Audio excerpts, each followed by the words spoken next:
data is being used anywhere or leaked online. It's an all-in-one solution, and with 24/7 support over the phone, you can get help whenever you need it. If you're based in the United States, you can try a no-risk 14-day free trial with Aura today at aura.com/trulycriminal, or by clicking the link in our description box below. Thank you again to Aura for sponsoring today's episode. October 2009. A nationwide alert was issued to try and find the car of a convicted sex offender who had failed to comply with the conditions of his bail. He had last been seen by police at his home on the 29th of August 2008. When police went to his home on the 6th of January 2009 to talk to him about a traffic incident, he was not there. As part of the parole checks, different officers were to visit him the following month. And again, there was no answer. In September, a nationwide alert was issued to find him. 24 hours after issuing the appeal, on Monday the 26th of October, an arrest was made on the A177 near Sedgefield in England. The car was not insured, and the police car's onboard computer had flagged it. At 5:40 p.m, a 32-year-old man was in custody. During his interview, he told the police they could crush his car. Not long after, this arrest would take a sinister turn when he made a disturbing confession. CCTV at Middlesbrough police station captured the moment he told a custody officer what he had done the night before.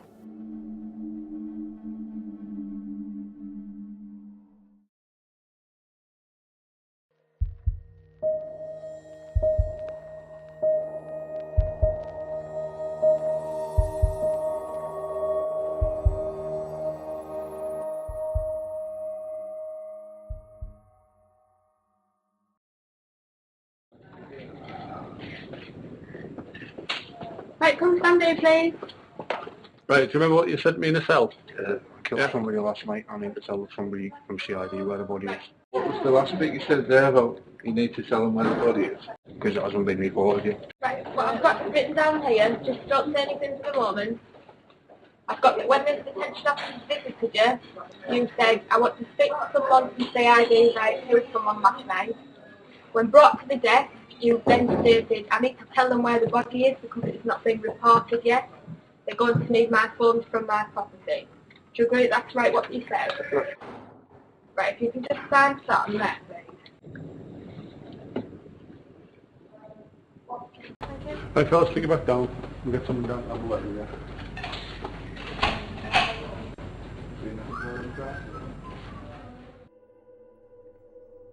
He had given the police several different names, so the police weren't sure of his identity. However, when the truth came out, it would leave people outraged. Ashleigh Hall was a typical teenage girl. She lived in Warwick Square, Darlington, with her mother and siblings. She had been a brownie and a girl guide, adored animals, and loved to play her music loud. Her bedroom was all pink, and photographs of friends, family, and loved ones covered the walls. She was chatty, friendly, and personable. Her mother Andrea described her as her best friend. It had been just the two of them for 11 years, and when Andrea went on to have 3 more daughters, Ashleigh was like a second mother to them and helped to bring them up. She adored them, and the 4 shared a tight bond. After completing her GCSEs, Ashleigh left Herworth School and went to Darlington College to study to be a nursery nurse. She was close to her friends and would use the money her mother gave her for helping out to talk to her friends on the phone and the computer. She would text and call them often and use MSN Messenger to stay in touch too. It was on the social networking site Facebook that Ashleigh saw a photograph of a young man called Peter Cartwright. The pair began speaking, and he showered her with kind words and compliments. She was flattered by his attention and agreed to meet him in person. He hadn't shown up for their first meeting, but 2 days later it was rearranged. Cartwright said his father would be there to pick her up. Sunday, the 25th of October, 2009. That evening, Ashleigh received a text message. "Hi hun, it's Pete's dad. Are you sure you don't mind me picking you up? Pete is really looking forward to seeing you, and yes, it's okay for you to stay."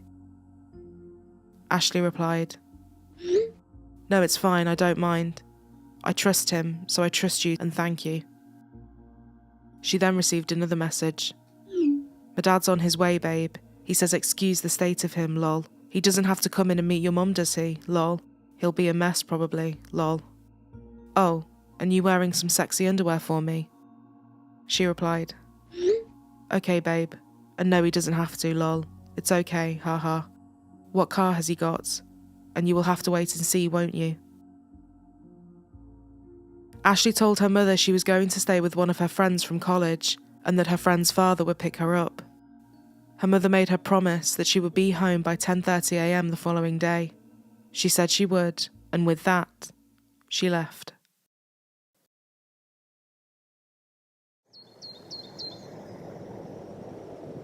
As the next day rolled around, Ashleigh still hadn't made contact. Andrea had tried to call her daughter 30 times, but it just kept going to voicemail. Andrea's mother tried to contact her too, but she was also met with silence. They carried on calling her throughout the day. Then, at 7 p.m, the phone was finally answered. Andrea could hear people talking in the background, but nobody spoke into the phone. She repeatedly called out her daughter's name, but there was no response from whoever had answered. She rang the phone again, and this time, a man picked up. She said, "Who the hell are you?" The man on the other end of the phone asked who she was. Andrea replied, "I want to know who has my daughter's phone." He then said he was a police chief inspector.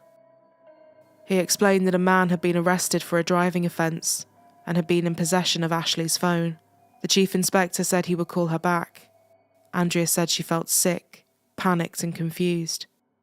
Andrea put the call out on Facebook for any information, saying, "Ring me immediately if you know where Ashleigh is." The friend Ashleigh had said she would be staying with got in touch. She hadn't seen her, and Ashleigh had not stayed at her house.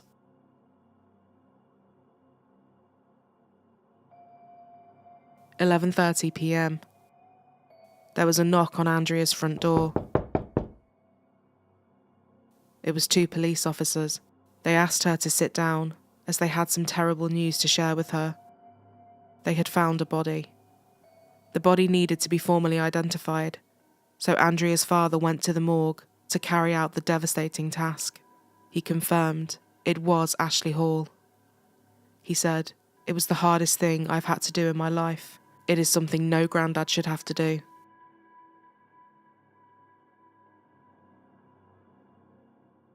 Durham police have formally identified the dead girl as 17-year-old Ashleigh Hall. They say they believe she may have met her attacker on the internet. The man who led them to her body is still in custody.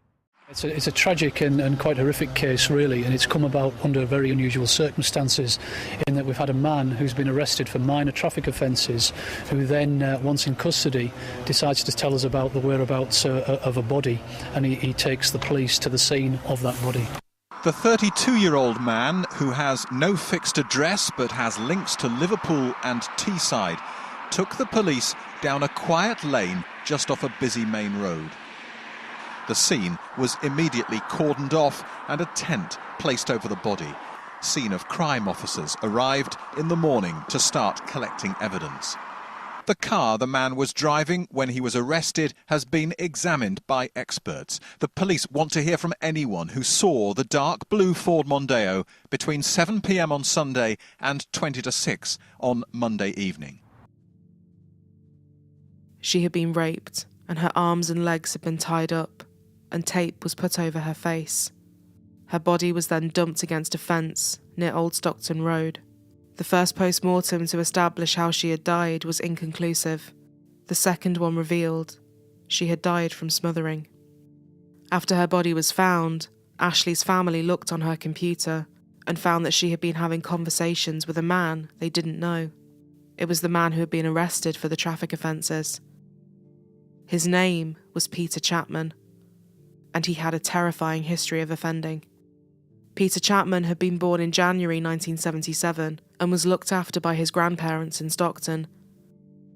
Those who knew him in school said he was strange from a young age. It wasn't long before he was on the radar of police. When he was just 15 years old, in 1992 he was investigated over an allegation of sexual assault. In May 1996, he committed 2 horrifying rapes against sex workers in Teesside. The violence had increased, and he had also used a knife in the attacks. He was sentenced to serve 7 years in a young offenders institution. The judge described him as clearly a danger to women. He served half of his sentence before being released, and was now a registered sex offender, meaning there were conditions on his freedom. He would later move to Middlesbrough and lived on Martin Road. The attacks would begin again. He used a stolen car with a fake registration plate to pick up a woman before holding her at knife point and sexually assaulting her. 2 days later, he did the same thing and picked up a woman before driving 24 miles to a disused railway track in County Durham. She too was attacked at knife point. This was where Chapman made a mistake. He told his second victim how he had attacked a woman just 2 days before. His victim went to the police and reported him.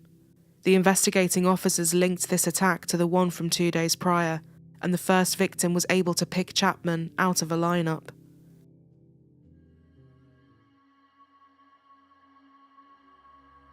In 2001, Peter Chapman was released from prison and moved to Merseyside. Just 1 year later, Cheshire police were investigating an allegation of kidnap and rape that a sex worker had made, and Peter Chapman was arrested again. However, the case would be discontinued. In June, he moved again, this time to the city of Bristol. He would be arrested, but this time for deception offences. But before long, he was back in custody for another sexual assault. He had been arrested by police in Liverpool on suspicion of the kidnap and rape of a sex worker. He had got her into his car on the agreement of sex for £60. And because he appeared to be friendly, she agreed to go to a flat with him. Detective Inspector Mick Callan said she told police that at first she didn't feel threatened because of his manner. Once they arrived, the encounter took a terrifying turn. He held her at knife point and kept her tied up for 14 hours, where she was subjected to an appalling series of sexual assaults. He had tied her hands together and taped over her mouth. He used a 12-inch knife to threaten her. After raping her, he told her that he was sorry and that he hadn't meant to hurt her. He would then rape her again. He made her get back into his car and then left her near to where he had picked her up. She went to the police, and based on the description of the flat she was able to give, Peter Chapman was arrested. He was charged, but the case would once again be discontinued. The woman he had attacked was too traumatised to face him in court, and the case collapsed. Peter Chapman would be downgraded to a medium-risk offender when he had previously been considered high risk. After he continued to miss appointments, he was recalled to prison in 2004 and spent another 15 months behind bars. Upon his release, he enrolled in a computer course. In December 2007, he befriended a single mother in Runcorn who had a young baby and was unaware of his status as a sex offender. He had not complied with the conditions of being a registered sex offender and moved in with the woman and her child. When she found out about his past, she kicked him out.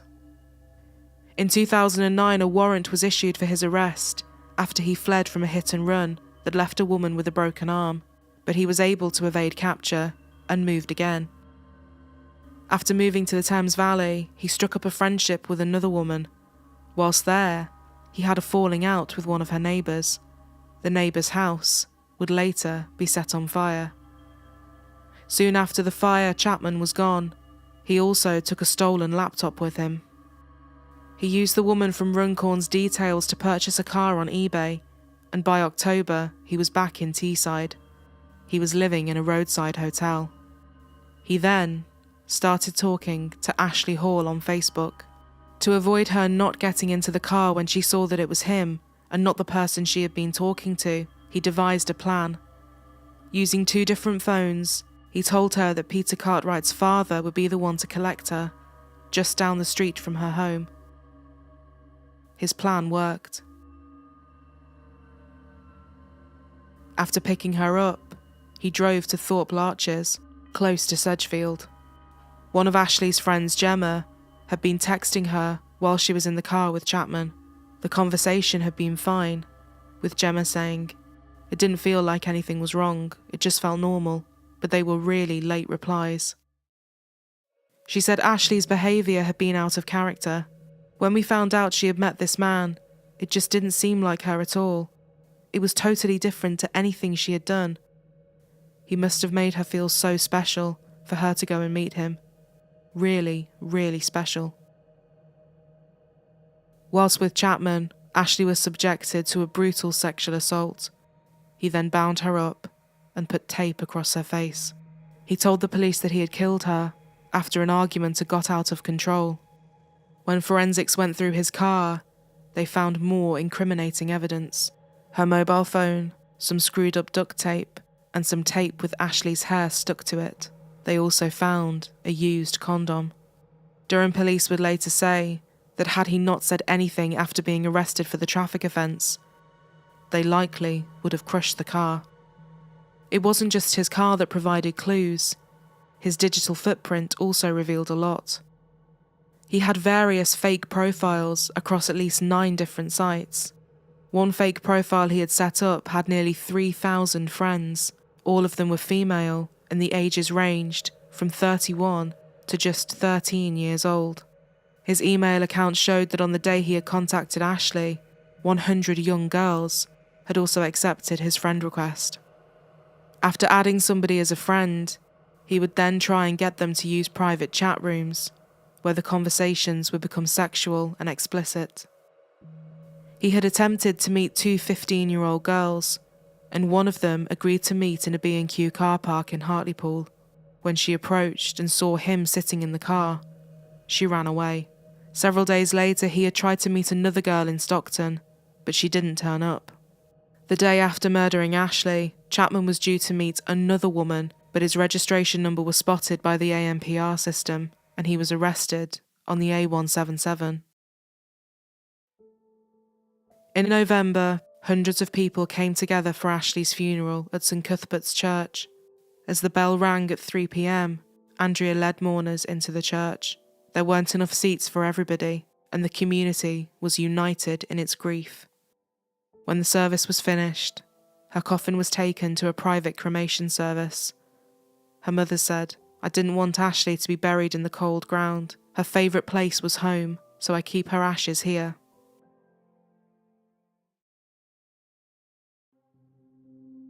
In January 2010, Peter Chapman pleaded not guilty to the kidnap, rape and murder of Ashleigh Hall. The night before his trial was due to start, Peter Chapman changed his plea to guilty.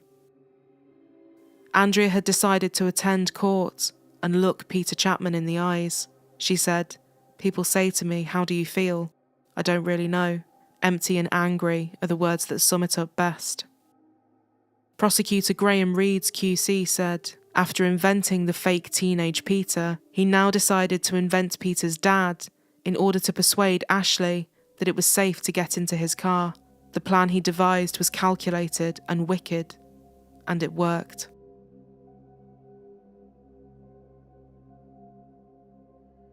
At Teesside Crown Court on the 8th of March 2010, Judge Peter Fox sentenced Peter Chapman to life in prison with a minimum term of 35 years for the rape and murder of Ashleigh Hall. The judge told him he had been a very great danger to women for a considerable time. He said that Chapman had undertaken a significant degree of planning to carry out his appalling crime.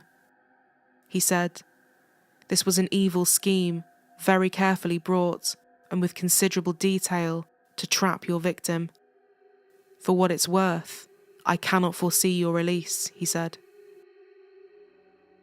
A convicted sex offender's been jailed for life after admitting the kidnap, rape and murder of a teenager he met on a social networking site. If you're going to meet someone, tell someone where you're going to meet them.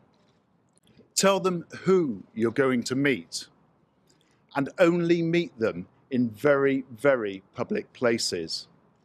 And also, whenever possible, take someone else with you. Them sort of people should be tagged and they should be kept an eye on all the time. They shouldn't be allowed out into society anyway. Shouldn't be being let out whatsoever. And for the people who are supposed to keep an eye on him, they should keep an eye on these sort of people. Not long after his sentence, it was revealed that Peter Chapman had been attacked in HMP Frankland, the Category A prison where he is being held. He suffered multiple cuts to the face after being assaulted, but recovered in the hospital wing of the prison. Following Ashleigh's death, the Home Secretary Alan Johnson said that lessons needed to be learned from her case. He said that authorities in both the United States and United Kingdom were working to find ways to flag up when a convicted sex offender uses the internet. He said, "What our people in the Child Exploitation and Online Protection Agency do is go online themselves to try and lure these people in. Whether we can get the technology to flag up when they're online is something we need to look at." He also called on the police to answer questions about how Peter Chapman had been monitored.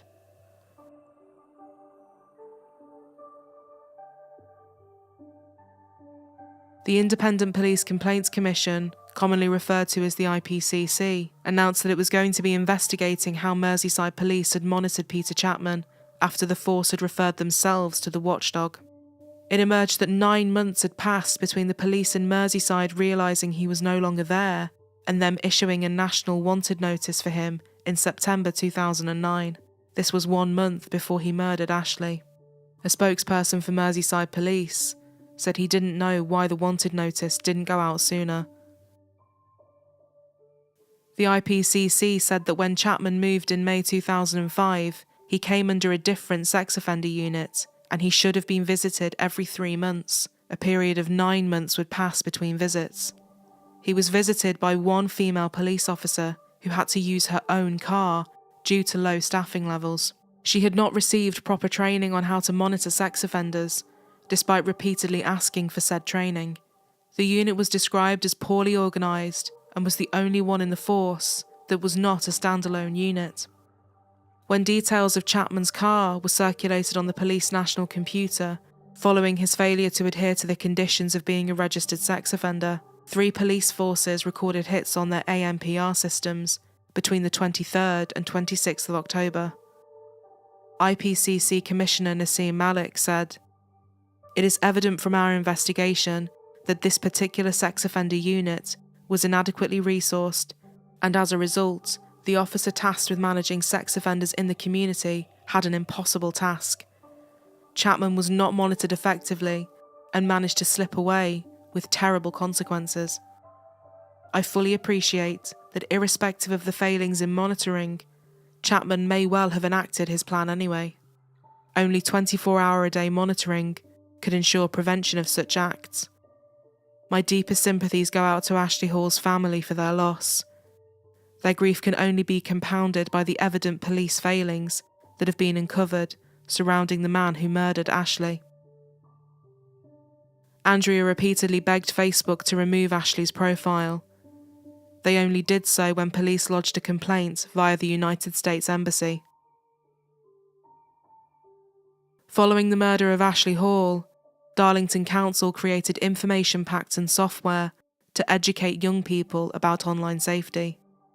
Darlington Council's Cabinet Member for Children and Young People said, "Ashleigh has left a lasting legacy."